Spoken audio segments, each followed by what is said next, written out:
አንዳንዴ ከጊልት ደግሞ አንዳንዶች አሁን አንቺ እንዳልሽው ከብቀላ ያደርጋሉ። አንዳንዶች ደግሞ የተለያዩ ቤተሰቦች ከሆኑ ባልና ሚስት ተለያይተው ከሆነ ለምሳሌ ወይ እናት ጋር ወይ አባት ጋር ልጆች ቆይተው ሲመጡ ደግሞ ለማባበያ እና ከልጆቹ ጋር በቂ ጊዜ ካለማሳለፍ የተነሳ ከምንም እየተነሱ ወላጆች ለልጆቻቸው በቃ እኔ አሁን አውቃለሁ እናቷ ጋር ደርሳ ስትመጣ ልጅቷ እንግዲህ ገና ልጅ ነች፣ የ6ኛ ክፍል ምናምን ቅንድቧን አስቀንድባ ታኮ ጫማ አስደርጋ የሆነ የትልቅ ሰው የሚመስል ቀሚስ ሊፕስቲክ ምናምን ቀብታ ትመልሳታለች። አባት ደግሞ እንደዛ አይደለም የሚፈልገው፣ ልጅቷ ልጅ ሆና እንድታድግለት ይፈልጋል። እና የሚገርምሽ በእንደዚህ አይነት አለመግባባቶች ውስጥ የኔ ይበልጣል የኔ ነው የሚሻለው ከማለት ልጃቸውን ጎርተዋት ናኔታ እስካሁን ልጅቷ ትንከራተታለች። አሁን 28 ዓመት ምናምን የሆናት ነው እንደነገርኩሽ፣ ያኔ ገና በልጅነቱ የተጀመረ ታሪክ ነው። እስካሁን ሴትል ማድረግ አልቻለችም። እስካሁን መረጋጋት አልቻለችም።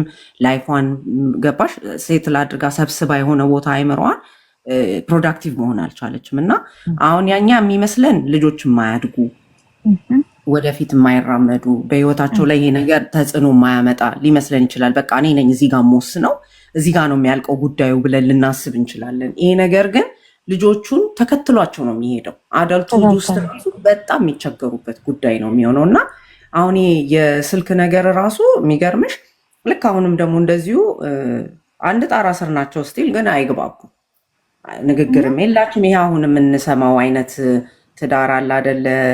አብረው ናቸው ግን አይደሉም አይነት እንደዛ እውነት ነው።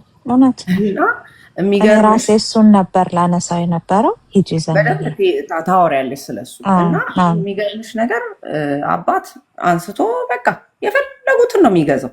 እነሱ አንድ ነገር ይበሉ ይገዛል ያ ነገር። እና ምንድነው ከአስተዳደግ የመጣ ነው። እሱ ቤት ውስጥ ሲፈልግ የፈለገው ነገር ሁሉ ይገዛለታል። እና በጣም ስፖይል ተደርጎ ነው ያደገው። በቃ እንኮኮ እየተደረገ ምናምን ትምህርት ቤት መምጣት ይኑ በቃ በጣም የተለየ እንትን ነበረው ከአባቱ ጋር። አሁን እሱም እንደዚ አይነት አባት ነው ለልጆቹ መሆን የሚፈልጉ። ሲሰብሩ ስበር የታባቱ እገዛለሁ የሚል አይነት እና እናት ደግሞ በደንብ ልጆቹ ስርዓት ይዘው ቢያድጉ ነው የሚሻለው። ዛሬ ይሄ ነገር ኢትስ ኪዩት ልትዩ ትችያለሽ ልጆች ስለሆኑ፣ ግን ምን አይነት ነገር አመጡ አውቀው ይሰብሩልሽና ከዛ አባቴ ይከፍላል ምን ችግር አለ ማለት መጣ። አየሽ መስመር ሲስት ነገሩ እንግዲህ። እና ያ ደግሞ አግባብ አይደለም። በትክክል ልጆቹ ወደ ትክክለኛው ቦታ መጥተው ለእነሱ የሚጠቅማቸው ነገር አሁን ለምሳሌ እሷ ጠዋት ቤተክርስቲያን ይዤ ልሂድ ስትል ምን ይላል እሱ? ኖ ደክሟቸዋል ዛሬ አይሂዱ። ልጆቹ ያችን እንትን ሲያገኙ አንሄድም በቃ ይኸው እሱ ፈቅዶልናል። አየሽ በዚህ መሀል ልጆቹ ክፍተት ተፈጠረ ማለት ነው። ስልክ አንስተሽ ከናደብቀሽ ስልክ ገዝተሽ መስጠት አስቢ። አሁን ያን ስልክ ደግሞ ይዘው እነሱ ቁጭ ይላሉ፣ የቤት ስራ አይሰሩ።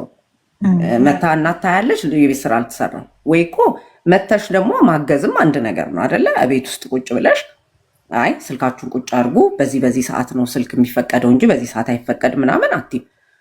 እሷ ትደብቃለች፣ እሱ ፈልጎ እያወጣ ይሰጣል። አስቢው እንግዲህ አሁን ይሄ ሁላ ነገር ለልጆች አይበጅም እና በቃ ጥሩ አይደለም እላለሁ እኔ። ጎሄድ ትክክል ዛንዬ፣ በጣም ትክክል። እኔም እንደዚሁ አንድ ማቀው ታሪክ አለ። እሱም አባት የትልቅ የመኪና ሾፌር ነው። ቤት ብዙ ጊዜ የለም። በሆነ ምክንያት ያው ከሚስቱም ጋራ አይ ቲንክ በርቀቱም የቆየ ስለሚመጣ በየ2 ሳምንቱ በየ3 ሳምንቱ ስለሚመጣ ክፍተት አለ። በዛ መሀል ላይ ምን ሆነ? ልጆቼን ማግኘት እፈልጋለሁ ብሎ በሰበብ አድርጎ ለሶስቱም ልጆች ስልክ ገዝቶ ሰጠ። በእኔ ስልክ አገኛቸው ስትል አይ የራሳቸው ሊኖራቸው ይገባል፣ ምክንያቱም በምፈልጋቸው ሰዓት አንቺ ቤት ሁሌ ስለሌለሽ ስራ ስትሄጂ ምንም ስትይ ማግኘት ስላለብኝ ግዴታ አለ። በሱ ተብሎ ተሰጠ። ልክ ሲሰጥ የመጀመሪያ ልጅ ደግሞ በዛ በስልኩ እንግዲህ የሆነ ነገር ስትጎረጉር ከማይሆን ሰው ጋራ ትገጥማለች። አንድ እናትየው ያንን ታውቃለች። ስታቅ በጣም ትናደድና ስልክ ትሰብራለች። የልጇን ነጥቃ ማለት ነው። በቃ ያው ንዴትም አለ።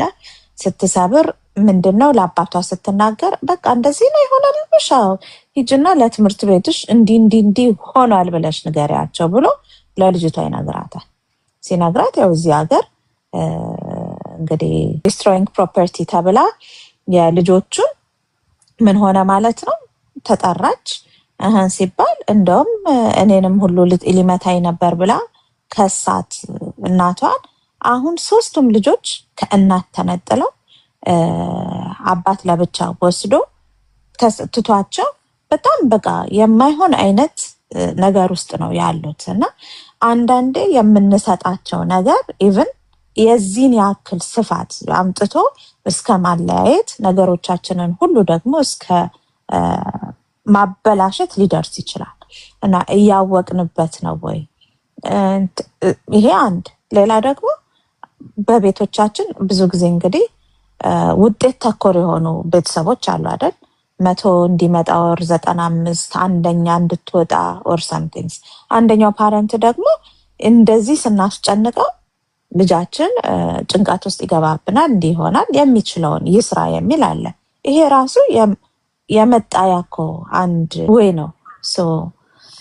እስቲ እዚህ ላይ እንግዲህ ደግሞ እልፍ እየመጨመር የምትፈልገው ነገር ካላት ትጨምር። ምንድነው ወላጅ ስትሆኚ ማለት ነው ትዳር ውስጥ ሆኚ በተለያየ ቦታ ሆነ ልታሳድጊ ትችያለሽ። በጸብ ሊሆን ይችላል፣ በህይወት ኑሮ ጉዳይ፣ በላይፍ ምክንያት አንዱ ሌላ ቦታ ምናምን ሊሆን ይችላል። ልዩነት አለ። ማይደበቀው የአደባባይ ሚስጥር ምንድነው? ልዩነት አለ። አንድ ቅድም ኦፕን ማይንድድ እንሁን የተባለው ለዚህ ነው፣ ልዩነቱን ለማጥበብ በማን ጉዳይ? በልጆቹ ጉዳይ ስፔሻሊ። ሁለተኛ ደግሞ ሁለቱ ሲጣሉ ልጆቹን መቀጣጫ ማድረግ፣ የእናት የሆነልህ ልጆቹ ላይ፣ አባት የሆነልህ ልጆቹ ላይ። አሁን ይሄ አባት ያንን ያደረገው ከሷ ጋር ያለው ችግር ነው። በቃ እሷን የተበቀላት ስለሚመስለው ነው። ልጆቹን እሱ በሚፈልገው መንገድ ያደርጋል። በጋራ ይጠቅማቸዋል ይጎዳቸዋል የሚለው ላይ ቁጭ ብለው ለማየትም ጊዜ አልነበረም። ችግርሽ እስከ መለያየት ቢያደርስሽ እንኳን ልጆችሽ ላይ ያለሽ አቋም ደሴም መሆን አለበት። በቃ ልጆቹን መጥፎ ውድቀት ማትፈልጊ ከሆነ that's what you have to do። ከባድ ነው ወይ? አዎ ከባድ ነው። ተጣልተሽ ከማትግባቢው ሰው ጋር ምናምን ወልደሽ ሊሆን ይችላል። ግን በልጆችሽ ሲሆን እልህሽንም ምንሽንም ውጠሽ የተሻለ ሰው ለመሆን መቻል አለ። አንዱ አንዱን የጎዳ ወይም አንዱ ካንዱ የተሻለ ሰው ራሱን ፕሩፍ ለማድረግ ብሎ ልጆቹን መቀመቅ ውስጥ ይገባል። አንዳንዱ ደግሞ እንዳላችሁት ተወዳጅ መሆንም ይፈልጋል። በቃ የሆነ ነገር ስላረገ ኦልዌይስ ልጆች ስፖይል የሚያረጋቸውን ወላጅ ይመርጣሉ። ኦልዌይስ ምንም ጥያቄ የለውም። ቢካዝ ነፍስ እስኪያውቁ ነው። ታዲያ ይሄ ፎሬቨር ነፍስ ያወቁ ቀን አጌንስት ዩ ነው እንደውም ማለት ቢካዝ የጎዳሻቸው እንደነበረ ያውቁ በህይወታቸው ስለሚያገኙት ማለት ነው እንላለው። በቃ ብዙ አጥራጥረንባቸው ልጆቹን በኋላ አጥሩን ዘለን እንውጣ ሲሉ ሰርፕራይዝድ መሆን የለብንም እና በተቻለ መጠን ፊር ቤዝድ የሆነ ፍርሃት ላይ የተመሰረተ አስተዳደግ ባናሳድጋቸው ጥሩ ነው ላለው። እንዲህ እየመጣን እየተማርን አይሽ በጣም ኤክስትሪም የሆነውንም ነገር እዚህ መተሽ ስትሰሚው የዛን ያህል እንትን እንዳልሆነ ከባድ እንዳልሆነ ዘዴ እንዳለው ሁሉም ነገር መንገድ እንዳለው ማወቅ ጥሩ ነው። ከልጆች ጋርም ኮሚኒኬት ማድረግ ጥሩ ነው። ከፓርትነሮቻችን ጋር መነጋገር፣ የእነሱንም ሳይድ መስማት። አሁን ችግሩ ምንድነው? የእነሱን ዋይ አናውቅም። እኛ ኦኬ አስተዳደግ ይሄ መሆን አለበት እንላለን። እነሱ ደግሞ ነው ይሄ አይደለም ሲሉ ዋይ ብለን መጠየቅ። ሲፈሩም ደግሞ ፍርሃታቸውን ካላዳመጥናቸው ገብቶሻል፣ በቃ ሬዚስተንስ ይኖራል ብዙ። ስለዚህ ኮሚኒኬት እናድርግ፣ እንግባባ፣ ለልጆቻችን የሚጠቅመንን ነገር እናድርግ፣ ኢጓችንን ወደ ጎን እናድርገው። ፕሊዝ ፕሊዝ። በጣም በቃ አስረግጬ የምናገረው እሱን ነው እና አይሆፕ እንግዲህ በደንብ ተጠቅማችሁበታል ብለን እናስባለን። ወላጆች ባትሆኑም ለእናንተም የሚጠቅም ነገር አለ። ወላጅ ለሆኑ ሰዎችም እየሄዳችሁ አካፍሉ። ይህንን ነገር በደንብ አድርገን እናስፋፋው እላለሁ። ቴንኪዩ። በጣም በጣም ዘንዬ በጣም ትክክል። ቴንኪዩ።